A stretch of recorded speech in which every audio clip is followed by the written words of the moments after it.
Before Peter preached, before Paul wrote the letters, there was one person who first declared, Jesus is Lord. But what happened to them next? It's a moment most Christians overlook, yet it changed history forever. The Gospel of Matthew tells us something shocking. It wasn't one of Jesus' disciples who first called him Lord after his death. It was a Roman centurion, a Gentile, not a Jew, a man who oversaw Jesus' crucifixion. Matthew 27:54 says, "Now when the centurion and those with him who were guarding Jesus saw the earthquake and all that had happened, they were terrified and exclaimed, 'Surely he was the Son of God.'" This was the first public post-crucifixion declaration of Jesus' divine identity. Not from Peter, not from Mary, but from someone who once mocked him, someone who wore the armor of the empire that nailed Jesus to the cross. This was the first public post-crucifixion declaration of Jesus' divine identity. Not from Peter, not from Mary, but from someone who once mocked him, someone who wore the armor of the empire that nailed Jesus to the cross. Why is this so powerful? Because it shows that even those who seemed farthest from Jesus could recognize the truth in a single moment. It wasn't about religion. It wasn't about status. It was about a heart being awakened by what it witnessed. And here's what's even more stunning. This wasn't just an observation. It was a confession. In Roman culture, declaring someone as Son of God was dangerous, even treasonous, because only Caesar was called the Son of God. This soldier wasn't just acknowledging Jesus, he was rejecting the power of Rome to accept the kingship of Christ. What happened next to him? Scripture doesn't give his name, but early Christian tradition tells us that this centurion became a believer, a man called Longinus. And his story didn't end quietly. The Bible ends his mention with a powerful confession, but tradition continues his story. Early Christian writings and historical records outside the Bible identify this centurion as a man named Longinus. The name isn't in Scripture, but in 3rd century Christian tradition, he is remembered as more than a soldier. He became a martyr, a missionary, and a believer whose life was radically transformed. Let's dive into his journey. From executioner to evangelist. Longinus wasn't just any soldier. According to ancient sources, he was the one who pierced Jesus' side with a spear, as recorded in John 19:34. Instead, one of the soldiers pierced Jesus' side with a spear, bringing a sudden flow of blood and water. This moment is significant. The blood and water symbolized both Jesus' humanity and divinity, and many early Christians believed Longinus, the man holding the spear, became the first true witness of Christ's divinity. Tradition says that as the blood of Christ touched him, his spiritual eyes were opened. Some even believed he was healed of partial blindness in that moment, a symbol of how Jesus not only gave him sight, but also gave him faith.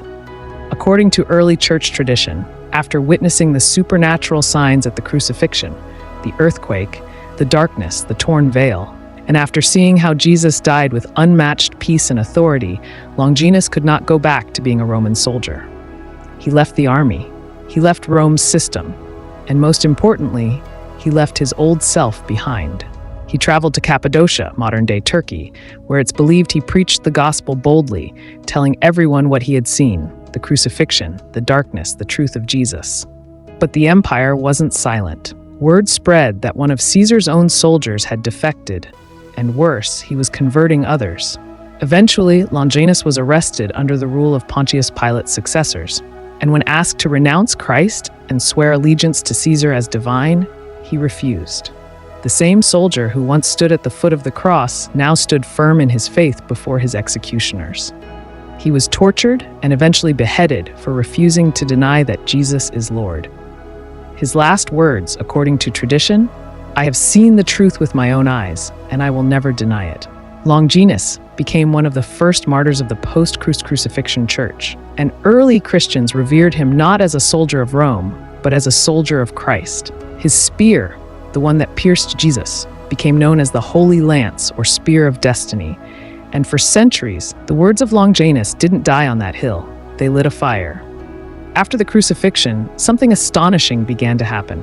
The followers of Jesus, terrified, scattered, and hiding, suddenly became bold, loud, and unafraid. What changed? They believed what Longinus saw, that Jesus wasn't just a teacher, he wasn't just a prophet, he was the Son of God. The rise of the declaration. Jesus is Lord. In the Roman world, there was one phrase that brought fear and death to early believers: Kyrios Iesus, Jesus is Lord. Why was this phrase so dangerous? Because it directly challenged the one phrase Rome demanded from its citizens: Caesar is Lord.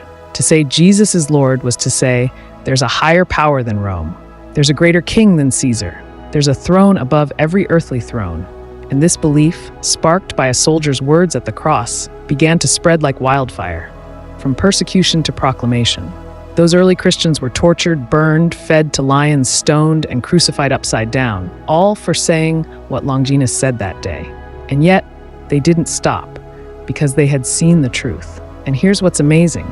The Roman Empire, the very system that tried to erase Jesus, eventually bowed to his name. By the 4th century, Christianity wasn't outlawed anymore. It was legalized and then embraced by Rome itself. The words "Jesus is the Son of God" began as treason and ended up transforming empires. What became of the man who first declared truly this was the Son of God? The Bible doesn't name him, but early Christian tradition calls him Longinus, and his story didn't end at the foot of the cross. The Roman soldier who couldn't forget. Imagine standing guard at countless crucifixions, watching death, hearing screams, unmoved by suffering. But then, one man dies differently. The sky goes dark, the earth shakes, the temple veil tears in two. Longinus, the hardened soldier, was shaken to his soul. According to ancient writings, he left his post in Jerusalem and abandoned his military life. He could no longer serve the empire that killed the man he now believed was God. He reportedly fled to Cappadocia in modern-day Turkey, where he began preaching the gospel, the very message of the man he crucified. From killer to martyr, Longinus, once an enemy of Jesus, became a follower of Jesus. And for that, Rome hunted him down. He was arrested, beaten, and ordered to stop preaching, but he refused. The same boldness that made him declare Jesus as Lord at the crucifixion now filled his life. He wouldn't deny what he saw, even if it cost him everything. And eventually, it did. According to legend, Longinus was martyred for his faith. The soldier who pierced Jesus' side gave his life for the man he once helped kill. From sinner to saint. The early church honored Longinus not just as a soldier, but as a saint. His name is remembered across centuries, not because he was perfect, but because he was transformed. Longinus became living proof that no one is too far gone for grace, not even the man who crucified Christ. And that's the heart of the gospel. In today's world, saying Jesus is Lord might sound ordinary, but in the ancient world, those 3 words could get you killed. A dangerous declaration. In the Roman Empire, Caesar was Lord. To declare anyone else as Lord was considered treason, rebellion against the empire. So when Longinus stood at the cross and said, "Truly this was the Son of God," he wasn't just stating a belief, he was risking everything.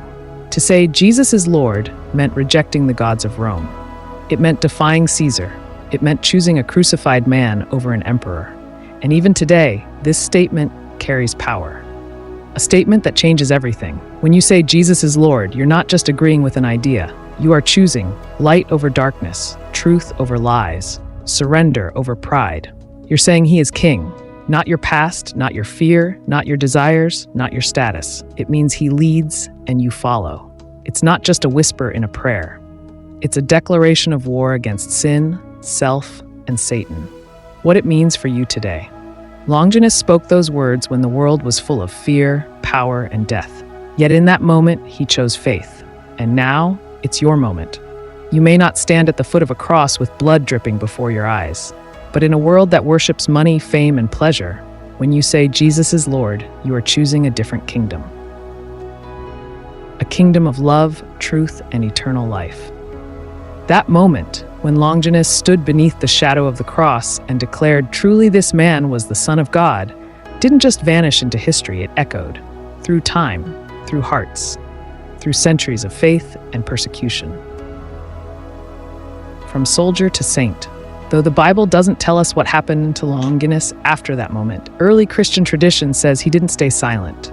He is believed to have left the Roman army, become a follower of Jesus, and even preached the gospel.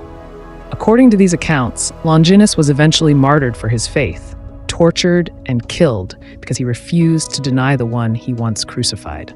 From a soldier executing orders to a man risking everything for truth. His story shows that even the worst past can meet redemption when you meet Jesus, the fire that keeps burning.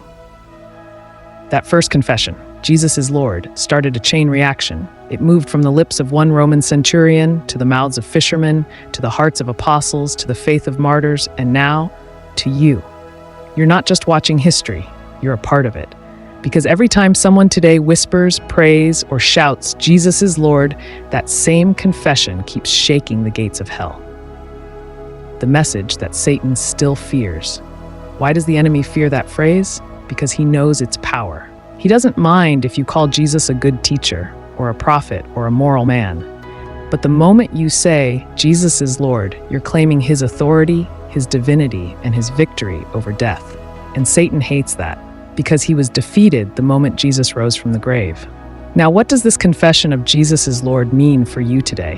What impact does it have on your everyday life? You see, if you haven't yet said, Jesus is Lord, what's holding you back? This moment could change everything for you, just as it did for Longinus. You might be struggling, doubting, or lost, but remember this, Jesus saw you even before you saw him. And all you have to do is confess with your mouth, Jesus is Lord, and believe in your heart that God raised him from the dead. That's the beginning of the greatest journey you could ever take. Final thought. So, just like the first one to ever say Jesus is Lord, may you too declare that with your life, your actions, and your words. This isn't just about acknowledging who Jesus is, it's about living in the power of his lordship every single day. Overall lesson. The story of Longinus isn't just history, it's an invitation for you. An invitation to declare boldly that Jesus is Lord. Let this truth transform your life, your decisions, and your eternity. Don't just read the story of faith, live it. Make the confession, live with the confidence of a child of God, and let his power work in you. And if you haven't yet made that declaration, what's stopping you? Today can be the day you step into that victory. Subscribe now for more inspiring stories and life-changing truths about Jesus. Don't miss out on the opportunity to grow in your faith and walk in the power of his lordship. Thank you so much for your support. Bye-bye. See you next time.